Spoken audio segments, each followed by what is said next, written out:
ఇన్ని డేటా సెంటర్లు రావడానికి కారణం లోకేష్ బాబు కాదా అని అడుగుతున్నా. అలాగే కొంతమంది మనుషులు అబద్ధాలు చెబుతారు కానీ మనసు అబద్ధం చెప్పదు, అంకెలు సంఖ్యలు అబద్ధాలు చెప్పవు. ఉదాహరణకి 25-26లో తొలి 9 నెలల్లో ఏప్రిల్ నుంచి డిసెంబర్ 2025 వరకు ఈ దేశంలో మొత్తం వచ్చిన పెట్టుబడులు 26.6 లక్షల కోట్లు అయితే దాంట్లో 1/4 కన్నా ఎక్కువ 25.3% కేవలం ఆంధ్రప్రదేశ్ రాష్ట్రానికి వచ్చిందంటే మీరు దీన్ని స్వాగతించి మీరు వెల్కమ్ చేసి మీరు చంద్రబాబు నాయుడు గారికి ధన్యవాదాలు చెప్పాల్సిన పరిస్థితి. మనం ఉన్నప్పుడు ఏమన్నా వచ్చినాయా? మీరు 5 ఏళ్ళు పరిపాలించారు ఈ రాష్ట్రాన్ని. ఆ రోజున 1/4 కాదు కదా, కనీసం 1% 2% కూడా రాని పరిస్థితి మీకు. దాన్ని అంగీకరించలేక ఆంధ్రప్రదేశ్ ఈ మధ్యకాలం పెట్టుబడుల ప్రతిపాదనలు మొత్తంలో చూస్తే లాస్ట్ ఇయర్తో పోలిస్తే 11.5% వృద్ధి రేటు కూడా ఉన్న పరిస్థితి. ఏమి చిన్న చిన్న నెంబర్స్ కాదు, యాదృచ్ఛికంగా వచ్చిన పెట్టుబడులు ఆయాచితంగా మనం ప్రభుత్వం ఏం పనిచేయకుండా, ముఖ్యమంత్రి గారు పనిచేయకుండా, లోకేష్ బాబు పనిచేయకుండా, ఉప ముఖ్యమంత్రి గారు పనిచేయకుండా వచ్చిన నెంబర్స్ ఏం కాదు.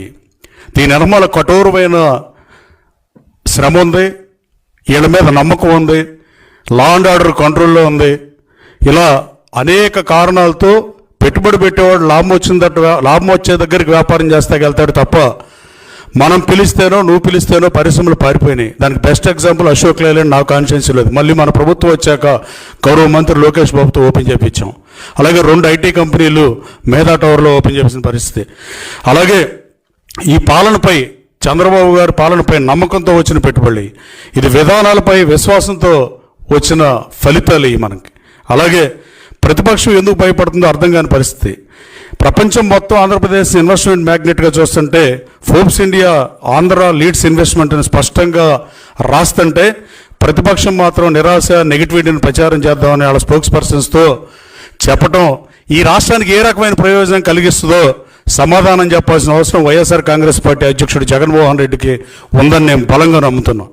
అలాగే వాళ్ళకి రాష్ట్రం ఎదగటం ఇష్టం లేదా, లేక పాలనలో జరిగిన తప్పులు వ్యవస్థలో ఒక్కొక్కటిగా ఇంకా 2 ఏళ్ళు పదవీ కాలం 19 మాసాలు అయిపోయినా ఇంకా బయటపడతాయి మనం చేసిన అవినీతి అకృత్యాలనే బాధతో దుగ్ధతో మీరు మాటదలుచుకున్నారా? నిజం ఎప్పుడు బాధిస్తూనే ఉంటుంది, కానీ ఎవరు తప్పించుకోలేరు. నిజమే. దయచేసి కొంచెం కాగ్ నివేదిక పరిశీలించాల్సిందిగా మాజీ ముఖ్యమంత్రి జగన్మోహన్ రెడ్డి గారిని కోరుతున్నాం.